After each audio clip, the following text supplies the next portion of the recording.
In a cheerful little village with blooming flowers, chirping birds, in a stream that sang as it flowed, lived a bright and thoughtful girl named Tia. She was always accompanied by her loyal dog, Tofu, who had soft white fur and a nose that sniffed out every little adventure. Tia loved spending her days learning, helping others, and exploring the world around her. Grandma often said, "Tia, you may be young, but your heart and mind are full of wisdom." Tia would smile and scratch Tofu behind the ears whenever she heard that. One sunny afternoon, Tia was helping Grandma plant marigolds in the garden. The sky was blue and a gentle breeze made the flowers sway. Tofu was nearby, chasing butterflies and wagging his tail. Suddenly, the peaceful afternoon was interrupted by the sound of arguing. Loud voices were coming from the house next door. Curious, Tia and Tofu stopped what they were doing and tiptoed closer to listen. "Give it back, Meera," a boy shouted. "It's mine now. I found it first." "No, Ravi. It's my birthday gift. Mommy gave it to me," a younger girl cried. Tia peeked over the fence and saw Ravi and Meera, two siblings tugging on a shiny red toy car.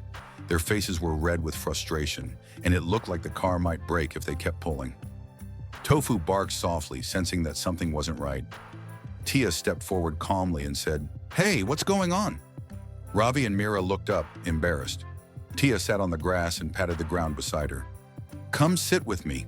Fighting won't help, but maybe talking will." Hesitantly, the siblings joined her. Tia listened carefully as they both told their side of the story. Ravi insisted he found the car that morning, and Meera explained it had been a gift for her birthday. Each felt right, but neither was listening to the other. After a moment of thought, Tia said gently, "Ravi, how would you feel if someone took a gift meant just for you?" Ravi looked away. "I guess I'd feel upset." "And Meera," she continued, "do you think Ravi grabbed the toy because he wanted to hurt you?" Meera frowned, then shook her head. "No, he just likes cars too." Tia smiled. "You both love the toy, so why not play together? You can take turns or race it together. That way, no one gets left out." The two siblings looked at each other. Slowly, Ravi said, "Okay." "Meera can go first. It is her birthday after all." Meera's face lit up. "Thanks, Ravi, and you can help me build a ramp for it with my blocks." Tofu barked happily and wagged his tail, running in circles around them.